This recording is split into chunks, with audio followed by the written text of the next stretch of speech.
Now we come to another important issue in hepatitis for the entrance examiner is, if you look at the necrosis of liver in hepatitis, it follows a zonal pattern. It can be peripheral, periportal, or it can be centrilobular, or it can be mid-zonal. So common question asked is, what leads to periportal, peripherally, or centrilobular, and what are the causes of mid-zonal? So you must be sure about the histopathology of hepatitis, the liver necrosis. But here the question is granulomatous hepatitis, another issue in the topic of hepatitis. What are the conditions leading to the granuloma formation in the liver when there is a hepatitis? Halothane, candidiasis, sarcoidosis. They are all the very well known entities. In fact, I leave to you in the literature a big list. Fungal causes, viruses, infections, parasites, drugs important, doctor, don't forget. Allopurinol, phenylbutazone, sulfonamide and quinidine. They are the drugs which typically lead to granulomatous hepatitis, is what you need to basically remember. And Hodgkin's, non-Hodgkin's disease, they are the ones which are the malignant disorders which are associated with the granulomatous hepatitis. Now, where do you see piecemeal necrosis is another important question. It is seen if there is a chronic active hepatitis. We will come to chronic hepatitis, what are the stages of chronic hepatitis basically. In the chronic active hepatitis stage, classically we find the piecemeal necrosis. Then where do you see centrizonal necrosis basically? Fundamentally, how do you draw a hexagonal plate of hepatocyte, doctor? If you remember the days of anatomy histology days, we put one benzene ring and central vein, portal triads in the periphery. Around that central vein, if the necrosis develops, it's called centrilobular. Now we are talking about it. Classically, if you look at the necrosis in the hepatocytes, it can be focal necrosis, it can involve any area of the lobule. And if there is a focal necrosis, there is development of Councilman bodies, which are the histopathological hallmark. And viral hepatitis, bacterial infections, toxins, any of them can lead to a focal necrosis, is what need to be remembered. This is how classically you can see the appearance, how a Councilman body typically looks like, which is seen in the case of the focal hepatitis, is what need to be remembered.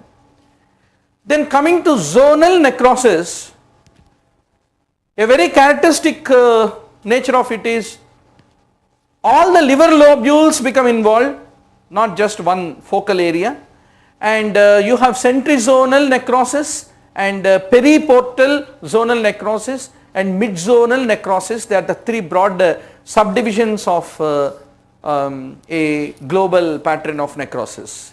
Where do you have centrizonal necrosis typically? If there is any cardiac failure, congestive liver, then that lead to around the central vein development of necrotic changes leading to nutmeg pattern of liver, is what is called centrilobular, centrizonal otherwise. Carbon tetrachloride poisoning also, chloroform toxicity also, and viral hepatitis, they all lead to a centrizonal, around the central vein there is a development of necrosis, is what need to be remembered. If you look at the periportal necrosis, the two important causes you should not forget is eclampsia of pregnancy, periportal. Similarly, phosphorus poisoning, P for phosphorus, is periportal and peripheral. Carbon tetrachloride and chloroform, C for them, and it is centrizonal, is what has to be remembered. Only one condition is mid-zonal, yellow fever lead to mid-zonal necrosis, is what need to be remembered. A lot of questions come only on these three issues if we follow up the remaining questions. Centrilobular necrosis is a feature with carbon tetrachloride poisoning and halothane, acetaminophen, rifampicin, bromobenzene, they all typically lead to a centrilobular necrosis. Once more, to re-emphasize that, we need to know that this is how the central zone necrosis is found, and you can still see the periportal and peripheral hepatocytes are very well seen. Only the central around the central vein the hepatocytes are destroyed is basically centrizonal necrosis. This another classical example. You can see that this is basically the portal tract, and you can see the central vein. Around the portal tract you can still see hepatocytes, but around the central vein you are unable to see, which is because of the centrizonal necrosis which you see in passive congestion of liver, carbon tetrachloride poisoning, etc., etc., is what need to be remembered. Now, if somebody is a chronic alcoholic, then what are the important changes that you see? We find fatty changes, ballooning degeneration, and central hyaline sclerosis, but not piecemeal necrosis. Now let us talk about it. Basically, piecemeal necrosis is not a feature of alcoholic hepatitis, rather it is a feature of viral hepatitis, is what you need to basically understand. This is how classically you can see areas of piecemeal necrosis which are seen in the case of only a small piecemeal is involved in the case of the viral hepatitis. Once more, you can see here the piecemeal necrosis more clearly.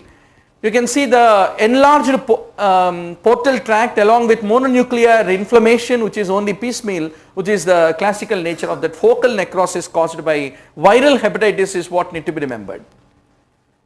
Now, if you talk about ballooning of hepatocytes, yes, it is very much a feature of alcoholic liver disease, and alcoholic hepatitis leads to a very peculiar pattern called central hyaline sclerosis. In alcoholic hepatitis, there is a collagen deposition which occur around the central vein and perisinusoidal areas, and that is basically called central hyaline sclerosis, another histopathological feature of the alcoholic hepatitis. Similarly, alcoholism can lead to fatty liver. Ethanol can lead to, initially it is microvesicular, later on it becomes macrovesicular, both the patterns are seen. Mallory bodies are another important classical feature of the alcoholic hepatitis, is what need to be remembered.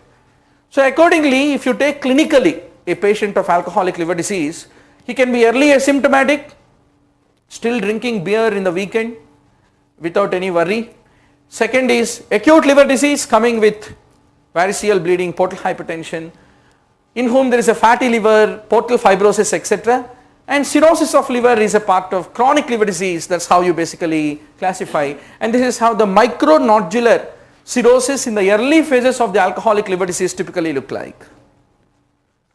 Now, whenever there is an anoxic injury to the liver, where do you see the changes? It is the centrilobular, around the central vein is where you basically see the necrosis whenever there is any congestive heart failure or shock and anoxic damage to the liver. So now a very important question comes, what are the various zones of liver? Liver is broadly divided, hepatocyte is divided into zone 1, 2 and 3. The zone 3 is the area where glycogen synthesis, glycogenolysis, plasma protein formation, conjugation of drugs, everything will happen. And there is a zone 3 where the glycogen storage and lipid and pigment formation and metabolism of drugs occur, and zone 2 shares the function of the two. So basically we call it as periportal in periphery or centrilobular around the central vein, based on this zonal architecture of the liver. Histologically you should be very sure about. Now, if there is a acute viral hepatitis, what do you see classically? We see zonal necrosis, and also we see focal necrotic spot, and liver is enlarged, bile stained, and in chronic stage we see basically bridging necrosis. In chronic stage there are all the features which are not seen in acute, rather more often in the chronic phase. In acute phase what we, but the piecemeal necrosis is more often a feature of, bridging necrosis is a feature of chronicity. Piecemeal can be seen in basically any viral hepatitis, as all of you know very well. So I leave in the literature differences between acute and chronic hepatitis with you. Once more, the question of PGI December is only on this issue, acute versus chronic viral. Ballooning degeneration, acidophilic inclusions, and lobular disarray, they are all the features which characterize acute. Fibrosis is a feature which you see in chronic viral hepatitis. Now, if you are asked to match, you need to know that alcoholism leads to Mallory bodies. Even Wilson's disease Mallory bodies can be found other than alcoholism. And acute hepatitis we find Councilman bodies, and hepatitis B can lead to ground glass appearance of the hepatocytes is what need to be remembered. But what do you find in Ray's syndrome?